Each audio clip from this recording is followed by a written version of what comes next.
বন্ধুরা, আমি আদিবা বলছি। বন্ধুরা, আজকে তোমাদের মা ছেলেকে নিয়ে যে ঘটনাটা বলবো, এই সব ঘটনা সাধারণত কেউ কাউকে বলে না, তাই সবাই পুরোটা মন দিয়ে শুনলে দাঁড়িয়ে যাবে। তখন আমার বয়স 18। গরমের ছুটিতে নারায়ণপুর নামের এক গ্রামে গেছি বেড়াতে, আমার একমাত্র মাসির বাড়িতে। আমার মাসির নাম রীতা দেবী। মাসির বয়স তখন 39। মেসো মিলিটারিতে চাকরি করে। বর্তমানে উনি কাশ্মীরে আছেন। মাসির কোনো বাচ্চা কাচ্চা হয়নি, তবে প্রতিবার মেসো এলে জোর চেষ্টা চালায়। এবারও তার ব্যতিক্রম হয়নি। গতকালই মেসো ছুটি শেষ করে চাকরিতে গিয়েছে, আর আমি এলাম আজ দুপুরে। মাসিদের বাড়িটা নদীর পাশে, একতলা একটা বাড়ি, সামনে একটু উঠোনের মতো, চারপাশে পাঁচিল দেওয়া, পেছনে কলঘর, 3 দিকে টিনের ঘেরাও, আর সামনে একটা পর্দা টাঙানো। আমি মাসির বাড়িতে ঢুকে মাসি মাসি বলে চেঁচাতে লাগলাম। কোনো সাড়া পেলাম না, তবে ঘরের দরজা খোলা দেখে আমি ঘরে ঢুকে জামা বদলে নিলাম। হঠাৎ পেছন থেকে মাসির ডাক শুনতে পেলাম, বাবু তুই। আমি ঘুরে তাকাতেই আমার সারা গা কাঁপতে লাগলো। মাসি একটা গামছা কোনো রকমে জড়িয়ে দাঁড়িয়ে আছে, আর আমি মাসির এই নতুন রূপ দেখে গরম হয়ে গেলাম। মাসি এবার সামনে এসে দুহাতে আমার গালটা ধরে বেশ অভিমান করেই বলল, এতদিন পর বুঝি এই পরমুখী মাসিটাকে মনে পড়ল তোর? আমি আমার মা বাবার একমাত্র সন্তান। মাসি আমাকে নিজের সন্তানের চেয়েও বেশি ভালোবাসে, অথচ এই মাসিকেই দেখে কেন জানি আমার ভিতরে কেমন করছে। আমি সেটা বুঝতে পেরে মাসির কাছ থেকে নিজেকে সরিয়ে নিলুম, যাতে মাসি টের না পায়। আমি বললাম, এতদিন পরে এসেছি তো কি হয়েছে, এবার অনেক দিন থেকে পুষিয়ে দেব। দেখো পরে আবার আমার জ্বালাতন সহ্য না করতে পেরে তাড়িয়ে না দাও। তুই যত পারিস আমাকে জ্বালাস, তাতে আমার আপত্তি নেই। যা, তুই হাত মুখ ধুয়ে আয়, আমি তোর খাবার দিচ্ছি। এই বলে মাসি তার ঘরে গেল কাপড় পরতে। আমি কলতলায় গিয়ে হাত মুখ ধুয়ে বেরিয়ে আসতেই দেখতে পেলাম দড়িতে ঝুলছে কালো একটি স্মল পোশাক। সেটা যে মাসির, তাতে সন্দেহ নেই। মাসিকে একটু আগে দেখে যেমন লেগেছিল এখন এই শুকোতে দেওয়া। এমন সময় মাসির ডাক শুনতে সম্বিত ফিরে পেলাম। আমি তাড়াতাড়ি রান্নাঘরে গেলাম। খাওয়া দাওয়াটা ওখানেই হয়। খেতে খেতে মাসি আমাকে বাড়ির কথা জিজ্ঞেস করল, আরও অনেক বিষয়ে প্রশ্ন করল। আমি শুধু হ্যাঁ হু করে উত্তর দিচ্ছিলাম। আমার চোখ বারবার মাসির দিকে আটকে যাচ্ছে। নীল শাড়িটাতে বেশ মানিয়েছে। আমি কোনোমতে খেয়ে ঘরে গেলাম। ঘরে শুয়ে পড়তে ঘুমিয়ে পড়লাম। সন্ধে হওয়ার কিছু আগে ঘুম ভাঙল। মাসি আমাকে চা দিল আর একটা চাবি দিয়ে বলল, যা, চাটা খেয়ে নদীর ধার থেকে ঘুরে আয়, ভালো লাগবে। আর এই চাবিটা রাখ, আমি একটু মন্দিরে যাব। আমি চলে এলে তো এলামই, আর না এলে তুই এই চাবিটা দিয়ে তালা খুলিস। এই বলে মাসি বেরিয়ে গেল। আমি নদীর ধরে হাঁটতে লাগলাম। কিছুক্ষণ হেঁটে বাড়ি ফিরছি। একটু হেঁটে রাস্তার পাশে একটা গাছের আড়ালে মুড়তে বসলাম। মোতা শেষ হতেই যেই গাছের আড়াল হতে বেরুবো, অমনি রস্তই দুটো নারী বিপরীত দিক থেকে এসে মিলিত হয়ে থামল। আমি ভাবলাম ওরা চলে গেলে তবেই বেরুবো, নইলে এই সন্ধে বেলায় আড়াল থেকে বেরুতে দেখলে অন্য কিছু ভাবতে পারে। নারী দুটোর একজন মাসির বয়সী, আরেকজনের বয়স 45 হবে। তাদের কথা শুনে জানলাম বয়সে যে একটু বড়, তার নাম গোপী আর ছোট্টা সীতা। আমি অজ্ঞতা তাদের কথা শুনতে লাগলাম। হ্যাঁ রে সীতা, এই সন্ধেবেলা কোথায় যাচ্ছিস? আরে গোপী বৌদি যে, এই তো রীতাদির বাড়িতে। ও পোশাক বানাতে দিয়েছিল, ওটা দিতে যাচ্ছি। দেখি ইস, পোশাকের কি ছিঁড়ি! এই ফিনফিনে পাতলা কাপড় পরে থাকলেই পারে। কি যে বলো না, গরম বলেই পাতলা কাপড়ের বানিয়েছে। গরম না ছাই? আমাদের গরম নেই বুঝি? কিসব যাতা বলছো? যাতা নয় রে ঢ্যামনা, সত্যি তাই। বছরে একবার আসে বাড়িতে, অথচ তার অবস্থা দেখেছিস? কি করে এত ভালো বানল? ভাতার না থাকলে কি এও সম্ভব? তাছাড়া ওর বরের বন্ধু, ওই যে গঞ্জে মাছের আড়ত আছে, ও তো প্রায় যাই ও বাড়িতে। একলা বাড়ি, বুঝতে পারছিস ঘটনা? তাতে তোমার কি? পারলে তুমিও সেবা নেও, খালি অন্যের দোষ ধরা। আমি তো ভুলে গিয়েছি তুই রীতার গোলাম, তার উপর তোকে দিয়ে পোশাক আশাক বানা। তোকে কি আর বিশ্বাস করানো যাবে? যা যা, তার বাড়িতে যাচ্ছিলি তাই যা। এই বলে গোপী নামের মহিলাটি চলে গেল। সীতা ওখানে দাঁড়িয়ে বলল, আমরা স্বামীকে দিয়ে সেবা নেয় বলে তোর হিংসে হচ্ছে। রীতাদিকেও বলতে হবে ব্যাপারটা, বলেই সীতা চলে গেল। আমি আড়াল থেকে বেরিয়ে সীতার পিছু পিছু বাড়ি যাচ্ছি, আর এতক্ষণ যা শুনলাম তা ভাবছি। সীতা ঘরে ঢুকার কিছুটা পরেই আমি ঢুকলাম। আমি কোনো শব্দ না করে ঘরে ঢুকে ভাবছিলাম, একটু আগে যা শুনেছি তা যদি সত্যি হয় তাহলে কই মাসি? না, আমি কিছুই ভাবতে পারছি না। হঠাৎ আমার খেয়াল হলো সীতা নামের মহিলাটির সাথে মাসির একটা খাতির আছে। এমন সময় আমার ইচ্ছে হলো ওদের কথা আড়াল থেকে শোনার। আমি বারান্দায় এসে মাসির ঘরের সামনে এসে দাঁড়ালাম। এমন সময় বিদ্যুৎ চলে গেল। ভেতর থেকে আওয়াজ আসলো, সীতা বাইরে চল, এই গরমে থাকা আর সম্ভব না। শুনে আমি দ্রুত আমার ঘরে চলে এলাম। আমার ভাগ্য এতটাই ভালো যে মাসিরা আমি যে ঘরে থাকি তার দক্ষিণের জানালার পাশে এসে বসে। দুজন বাইরে আর আমি ভেতরে। তারা কথা বলতে লাগলো। এবার অনেক গরম তাই না রে সীতা? হ্যাঁ গো দিদি, ইচ্ছে হচ্ছে কাপড় চোপড় নামিয়ে ফেলি, অফ অসহ্য।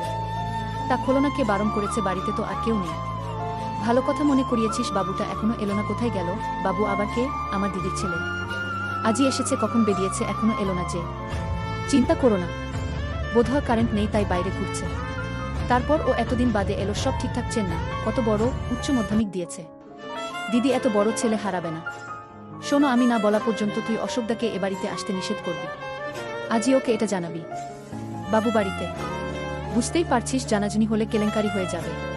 তা না হয় বলবো, কিন্তু এভাবে আর পাড়ার মহিলাগুলো যেভাবে আমাদের বিশেষ করে তোমার পিছে লেগেছে, তাতে কদিন যে শাক দিয়ে মাছ থাকতে পারবো ভগবানই জানে। আজ গোপীও খোঁচা মেরে কিছু কথা শুনিয়ে দিল, কিন্তু করবোটা কি বল? তোর তো তাও স্বামী সপ্তাহান্তে বাড়ি আসে, আর আমি কি করে থাকবো বল? একটা কথা বলি, রাগ করবে না তো? কি কথা? এটা শুধু একটা কথা নয়, সমাধান। আর কি বলবি বলতো? তোমার বোনপোটা তো বড়ই হয়েছে, দেখো না ওকে বশ করতে পারো কিনা। কি যাতা বলছিস? নিজের ভাগ্নের সাথে, আর ভাগ্নে ছেলে তো নয়। তাছাড়া অশোকদা যেমন পরপুরুষ, ভাগ্নেও তেমন। কেউই তোমার স্বামী নয়। তাছাড়া ঘরের মধ্যে ব্যাপারটা থাকলে জানাজানির ভয় রইল না।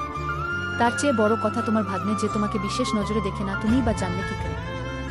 বুঝলাম, কিন্তু দিদি বারে অশোক বাবু আর কামিনীদির ব্যাপারটার একমাত্র সাক্ষী তুমি আর আমি। সেক্ষেত্রে নিজের মান বাঁচাতেই কামিনীদি আমাদের বাধা দেবে না। তা তুই ঠিকই বলেছিস। জানিস, আজ যখন আমি স্নান সেরে বাবুর সামনে দাঁড়ালাম, তখন বাবু আমার দিকে হা করে তাকিয়েছিল, আর কলতলায় ও আমার শুকুতে দেওয়া পোশাক হাতে নিয়েছিল। তুমি বুঝলে কি করে? ওটা আমি যেভাবে শুকুতে দিয়েছিলাম বিকেলে ঘরে আনার সময়, সেভাবে পাইনি। তখন ব্যাপারটা খেয়াল করলেও গুরুত্ব দিইনি। এখন বুঝতে পারছো যে বাবু তোমার দিকে নজর দিয়েছে। হয়েছে হয়েছে, আর বকিস না, বাকিটুকু আমি বুঝবো। আচ্ছা দিদি, বাবু তোমাকে সেবা দিতে চাইলে তুমি কি করবে? তুই না বেশি বকিস। এখন যা, অশোক বাবুকে গিয়ে বলে আই যেন এ বাড়িতে না আসে। সে কি একেবারেই না করে দেব? না রে, যতদিন আমার বাবু আছে ততদিন। এবার যা। দুজন ওখান থেকে উঠল। সীতা দরজা দিয়ে বেরিয়ে যেতেই মাসি তার ঘরে ঢুকল। আমি নিঃশব্দে ঘর থেকে বেরিয়ে বাড়ির বাইরে বেরুলাম। কিছুক্ষণ পর বাড়িতে ঢুকে মাসি মাসি বলে হাত ছাড়তে মাসি দরজা খুলে বেরিয়ে এলো। পরনে একটা পাতলা নীল ম্যাক্সি। মাসি আমাকে টেনে ধরে বলল, কোথায় ছিলি রে বাবা? আমার বুঝি চিন্তা হয় না? হাত মুখ ধুয়ে আয়। আমি কলতলায় যেতে যেতে ভাবতে লাগলাম, মাসির এই ব্যাপারটা একটু অন্যরকম। আগে আমাকে এভাবে ধরত না। তাছাড়া সীতা যা বলল তাতে স্পষ্ট বোঝা যায় অশোক বাবুর সাথে মাসি ও সীতার সম্পর্ক আছে, কিন্তু এখানে মা এলো কিভাবে? ব্যাপারটা একদম গুলিয়ে যাচ্ছে। তবে মাসির কথা ভাবতে আমার কেমন যেন হচ্ছে। এসব ভাবতে ভাবতে রাতের খাবার খেয়ে শুয়ে পড়লাম। একটু পর বাতি জ্বেলে মাসি এলো। মাসিকে দেখে আমার বাবাজি লাফতে লাগলো। মাসি এসে আমার পাশে বসে এক গ্লাস দুগ্ধ এগিয়ে দিল। নে বাবা, খেয়ে নে, তুই অনেক টায়ার্ড, এটা তোকে শক্তি যোগাবে। দেখিস না মায়েরা নিজেদের সন্তানদেরকে কত যত্ন করে খাওয়ায়। অবশ্য ভগবান আমাকে সে সুযোগ দেয়নি, কাউকে পেটেও ধরতে পড়িনি, তাই খাওয়ানোর সুযোগ পাইনি। মাসির আচরণের এই পরিবর্তন বুঝতে পারলেও সাহসের অভাবে কিছু হলো না। অনেক কষ্টে ঘুমলাম, আর ঘুমের ভেতর মাসিকে নাচতে দেখলাম। তারপর যা হলো তাতে শুধু দাগটাই থেকে গেল। পরদিন ঘুম থেকে উঠতে উঠতে প্রায় 11টা বেজে গেল। আমি উঠে বসতেই আমার ট্রাউজার এ নজর পড়তে দেখলাম ওখানটায় দাগ লেগে আছে। বুঝতে বাকি রইল না কিসের দাগ। আমি ভাবলাম এখনই স্নান সেরে নেব, না হলে মাসি এই দাগ দেখতে পেলে ব্যাপারটা ঠিক হবে না। আমি স্নান ঘরে যেতেই মাসির শুকোতে দেওয়া পোশাক নজরে এলো। তার মানে মাসিও স্নান সেরে ফেলেছে। মাসি যাতে বুঝতে পারে আমি মাসির প্রতি দুর্বল, তাই আমি পোশাকটা হাতে নিলাম। ঘরে পৌঁছাতে মাসির ডাক পেয়ে খেতে গেলাম। মাসিকে দেখে আমার গায়ে আগুন লেগে গেল। একটা সুতির বেগুনি রঙের পাতলা শাড়ি পরেছে। আমি ঠিক করলাম আজ সারাদিন মাসির পাশে পাশেই থাকব। মাসি আমাকে খেতে দিয়ে পাশে বসে কথা বলতে লাগলো। তবে মাসির মিটি মিটি হাসিটা আমাকে বেশ অস্বস্তিতে ফেলেছে। বাবু, তোর ঘুমে কোনো অসুবিধে হচ্ছে না তো? অসুবিধে হবে কেন? না, এমনি বললাম আর কি। বলেই মাসি মুখ টিপে হাসতে লাগলো। আমি কথাবার্তা এগিয়ে নেয়ার চেষ্টা করলাম। মাসি, তোমার স্বাস্থ্য আগের চেয়ে ভালো হয়েছে। স্বাস্থ্য ভালো বলতে কি বুঝছিস? না মানে একটু মোটা হয়েছো আর কি। ও, আমি ভাবলাম অন্য কিছু। তা তোর মাকে দেখেছিস? সেই তুলনায় আমি এমন কি আর মোটা? আর কোনো কথা খুঁজে না পেয়ে আমি চুপচাপ খেয়ে মাসির পাশে বসে রান্না করা দেখতে লাগলাম। মাসি চুলো ভাত ছড়িয়ে তরকারি কুটতে বসতেই হাঁটুর চাপে কমলাগুলো বেরিয়ে পড়তে চাইছে। আমার কাছে পুরো দৃশ্যটা কাল্পনিক মনে হলেও তা যে বাস্তব তা বুঝতে পারলাম নিচের টনটনানিতে। আমি মাসির কাছ থেকে উঠে চলে এলাম ধরা পড়ার আগেই। দুপুরে খেয়ে আমি আমার ঘরে একটু ঘুমোতে চেষ্টা করলাম। হঠাৎ মাসির ঘরের দরজা খোলার আওয়াজে আমি সজাগ হলাম। সীতা এসেছে। আমি উঠে মাসির ঘরের দরজায় কান পাততেই শুনলাম, ধ্যাত, ওকে দিয়ে কিছুই হবে না। তুই বলো না, আজ আমি যে পোশাক পরেছি তা দেখে কোনো পুরুষের কি ঠিক থাকার কথা? আহা দিদি, তুমি ওর উপর রাগ করছো কেন? মনে হয় তুমি ওর মাসি, তাই যদি কিছু মনে করো বা ওকে বকা দাও বা ওর মাকে বলে দাও, তাই ও এগুচ্ছে না। তাই আমি বলি কি তুমি ওকে, বাকি কথাগুলো ফিসফিসিয়ে বলাতে আমি কিছুই শুনতে পেলাম না। শুধু এটুকুই শুনলাম মাসি বলছে তুই পড়িস বটে। তাহলে এক কাজ কর, তোর বোনপোটাকে বলিস ওটা নিয়ে যেন 5টার দিকে চলে আসে, আমি বাবুকে নিয়ে তখনই বের হব। তাহলে আমি যাই, দেরি করলে আবার চিনুকে পাওয়া যাবে না। এই বলে সীতা চলে গেল। আমি বিছানায় শুয়ে পড়তে মাসি ঘরে এলো। আমার পাশে বসে মাথায় হাত বুলাতে বুলাতে বলল, বাবু ঘুমিয়ে পড়েছিস না মাসি? কেন, এখানে এসে শুধু কি বাড়িতে পড়ে থাকবি? চল আজ একটু বেরিয়ে আসি। কোথায়? তো পাশেই শহরে। একটু ডাক্তার দেখব, তারপর না হয় দুজন মিলে একটা মুভি দেখে বাড়ি ফিরব। ওকে চলো। তাহলে তুই রেডি হয়ে নে। আমি রেডি হতে হতেই মাসি ও মাসি বলে একটা ছোকরা বাড়িতে ঢুকল। আমি তাকে কি চাই জিজ্ঞেস করতেই ও বলল, আগে মাসি শহরে যাবে বলে অটো নিয়ে এসেছি, আপনি যান, আমরা আসছি। এটা বলতেই ছেলেটি চলে গেল। মাসি ঘর থেকে বেরুতে বেরুতে বলল, কে এসছে রে বাবু? অটোগুলা। ও চল আমরা বেরি। এই বলে মাসি দরজায় তালা দিয়ে বেরুতে লাগলো। মাসিকে একদম চিনতে পারছি না। সকালেই যিনি দেখিয়ে বেড়ালেন, বিকেলে তা ঢেকে ঢুকে ফেললেন। কালোর উপর লাল ফ্লোরো প্রিন্টের সিল্কের শাড়িতে পুরোটা। অটোতে দুজন পাশাপাশি বসলেও মাসিকে অন্য কিছু ভাবতে পারছি না। অটোবালাটা দেখলাম মাসির সাথে বেশ পরিচিত, খুব আন্তরিক। ওদের কথা শুনতে শুনতে পুরো 1.5 ঘন্টা কেটে গেল। গ্রাম থেকে এই ছোট্ট শহরটাতে আসতে আসতে 6:30 বেজে গেছে। মাসি ভাড়া চুকিয়ে ওকে কিছু একটা বলতেই ও চলে গেল। ডাক্তারের চেম্বার থেকে বেরুলাম 7:30। এবার আরেকটা অটোতে করে সিনেমা হলে গেলাম। মাসির জাতটা ভালো করে জানা, মেসোর সাথে নাকি প্রায় আসে। মাসি আমাকে নিয়ে যে মুভিটা দেখলো তাই বেশ ভালোই। তবে মুভির মাঝখানে মাসি বাচ্চা ঘরে গেল আর ফিরে এলো নায়িকার বেশে। আমি শুধু ভাবতে লাগলাম, মাসি হঠাৎ এই বেশ ধরল কেন? তাহলে আজ রাতেও কি কিছু হবে? মুভিটা শেষ হতেই আমরা বেরুলাম। তখন প্রায় রাত 10টা। মাসিকে যাওয়ার কথা বলতেই মাসি অবাক হয়ে বলল, পাগল হয়েছিস? এত রাতে কোনো অটোওয়ালা নিজের বউকে ফেলে এত দূরে যাবে? তাহলে আজ রাতটা এখানেই কাটাতে হবে রে। এখানে? কিন্তু কোথায়? আমার এক পরিচিত দিদির একটা লেডিস হোস্টেল আছে, ওখানেই থাকবো। Ladies hostel? কিন্তু আমাকে এলাও করবে? কেন করবে না? আমি অচিত। চল। আমরা একটা অটো নিয়ে প্রায় 20 মিনিটের মধ্যেই একটা গলির সামনে দাঁড়ালাম। ভাড়া মিটিয়ে মাসি গলি ধরে এগুতে লাগলো। আমি মাসির পেছন পেছন যেতে লাগলাম। একটা গেটে 2টো লোক বসা ছিল। মাসি কি যেন বলল, তারপর তারা আমাদেরকে একটা ঘরের সামনে দিয়ে চলে গেল। আমাকে বাইরে দাঁড়া করিয়ে মাসি ভেতরে ঢুকল। ভেতরে আরও 2টো নারী ছিল। তারা যে মাসির পরিচিত তা বোঝা যাচ্ছে। একটু পরেই মাসি একটা মহিলাকে সাথে নিয়ে বেরিয়ে এলো। তারা দুজন সামনে আর আমি পেছন পেছন যেতে লাগলাম। পুরানো এই বাড়িটির দোতলার একদম উত্তরের ঘরের সামনে নিয়ে মহিলাটি মাসিকে চাবি দিয়ে চলে গেল। মাসি চাবি খুলে ভেতরে ঢুকল, আমিও তাই। বাতি জ্বালতেই বেশ ভালো লাগলো। সাজানো একটা ঘর, বড় একটা খাট, লাগোয়া বাথরুম, একটা টেবিলও আছে। আমরা ঘরে ঢোকার একটু পরেই সেই মহিলাটি 2টো টাওয়েল আর একটা পরিষ্কার লুঙ্গি দিয়ে গেল। মাসি ওটা নিয়ে ওকে বলল ঘরে খাবার দিতে। আমি তো বেশ অবাক, এরা এত যত্ন আত্মি করছে, ব্যাপারটা কি? মাসিকে জিজ্ঞেস করতেই বলল, এই হোস্টেলের মালিক তার বেশ পরিচিত। আমরা ফ্রেশ হয়ে খেয়ে দিয়ে টিভি দেখতে লাগলাম। হঠাৎ এ পাশের ঘর থেকে কেমন যেন আওয়াজ আসতে লাগলো। আমি মাসিকে সেটা জিজ্ঞেস করতেই মাসি হেসে বলল, ও কিছু না রে, তুই টিভি দেখায় মনোযোগ দিত। আমার কেন যেন সন্দেহ হচ্ছিল। আমি ঘুমাবো বলে শুয়ে পড়তে মাসি বলল, কিরে ঘুমিয়ে পড়বি? রাত 12টা। না ঘুমিয়ে উপায় কি? গরমের দিনে এটা কি এমন রাত বলতো? এটা বলতে বলতেই শাড়িটা নামাতে লাগলো। আচমকা মাসির এই কান দেখে আমার তো অবস্থা খারাপ। আমি মাসিকে হাঁ করে দেখছিলাম। কিরে অমন করে কি দেখছিস? না কিছু না। আমাকে বলল, গা থেকে গেঞ্জিটা খোল, আরাম লাগবে। আমিও তাই করলাম। মাসি একটা বলিস খাটের সাথে দেশ দিয়ে আটশোয়া হলো। আমাকে তাকিয়ে থাকতে দেখে বলল, আসলে অনেক গরম তো, আর তুই তো আমার ছেলের মাথায়, তাই সব। তোর খারাপ লাগছে না তো বাবু? আমি না বলতে মাসি নিচু হয়ে তাকিয়ে আছে। আমি একটু সাহস নিয়ে বললাম, মাসি কি দেখছো? এই দেখো না কত শখ করে এই সিল্কের ব্রাটা গত সপ্তাহে কিনলুম, মাত্র একদিন পরেছি, অথচ দেখ এখানটায় কিসের যেন দাগ লেগে আছে। এই যে এখানটাই দেখ। হঠাৎ মাসির গলার আওয়াজ পেলুম, একটা জিনিস কি জানিস বাবু, আমার এটাতে যেরকম দাগ ঠিক ওই রকম দাগ আজ সকালে তোকে ডাকতে গিয়ে তোর ট্রাউজারে দেখেছি। ব্যাপার কি বলতো বাবু? না মানে হ্যাঁ রে, তুই কি তোর আমার দাগ লাগাস নাকি? মাসি আসলে দাদা, আমি এখনই দিদিকে ফোন করে ওরগুলো চেক করতে বলছি। মাসি, এক কাজ করো না, আমাকে ক্ষমা করে দাও। ক্ষমা করব, তবে ঘুষ দিতে হবে। তুমি যা চাও তাই দেব। সত্যি? হ্যাঁ। আমাকে সেবা দিতে পারবি? মাসির এমন সরাসরি প্রশ্ন আশা করিনি। যত ইচ্ছে থাকুক না কেন, নিজ মাসিকে মুখের উপর বলাটা বেশ কঠিন। আমি কোনো মতে মাথা নাড়লাম। মাসি একটু রাগ দেখিয়ে বলল, লুকিয়ে লুকিয়ে দেখিস তাই না রে হারামি, তুমিই তো দেখিয়ে বেড়াতে। তাছাড়া তোমার আর সীতার কাহিনী আমি জেনে গেছি। আমি তোমাদের সব শুনেছি। তুমিই তো আমাকে দিয়ে, এতই যদি জানতি তবে এগোসনি কেন? আমি কি তোকে মারতাম না বকতাম? তোমারই যদি এত ইচ্ছে এখানে এলে কেন?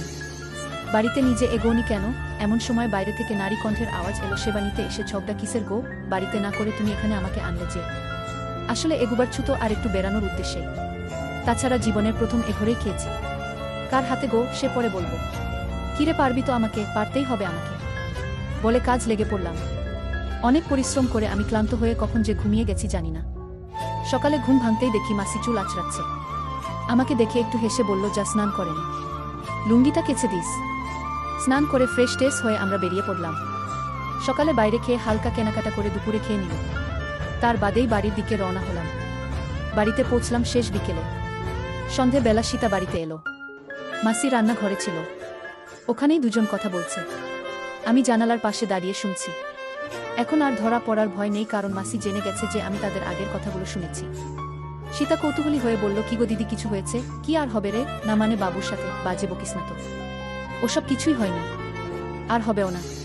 তোর কথামত যদি এগুতাম তাহলে লজ্জায় পড়তাম। কি বলছো কিছুই হয়নি?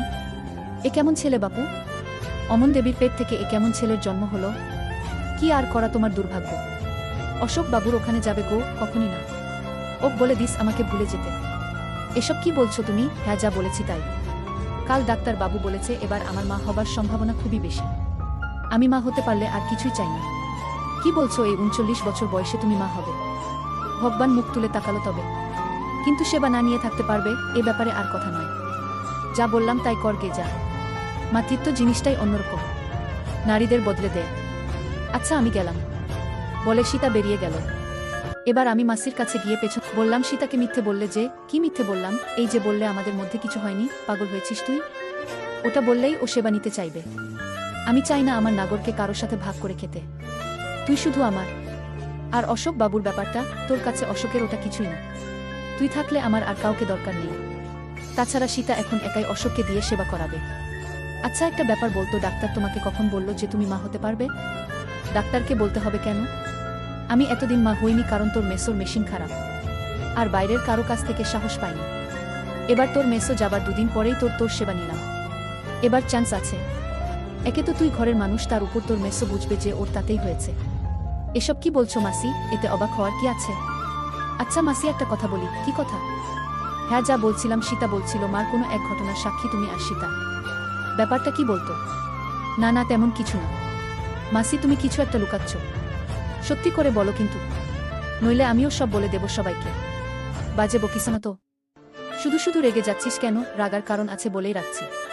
তুমি সত্যিটা বলছো না কেন? তোর শুনতে ভালো লাগবে না। তুই আমাকে বলতে জোর করিস না, তুমি বলো।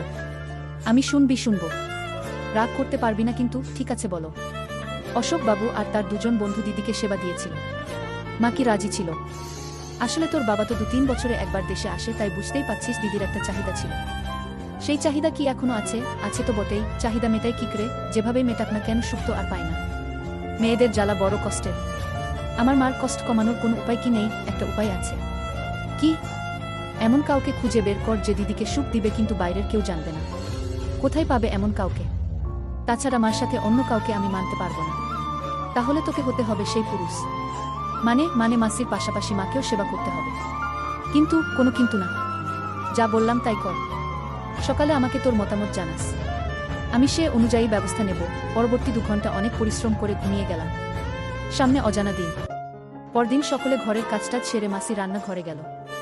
আমিও স্নান সেরে মাসির কাছে গিয়ে বসলাম। মাসি তরকারি কুটছিল। আমাকে দেখে হাসল।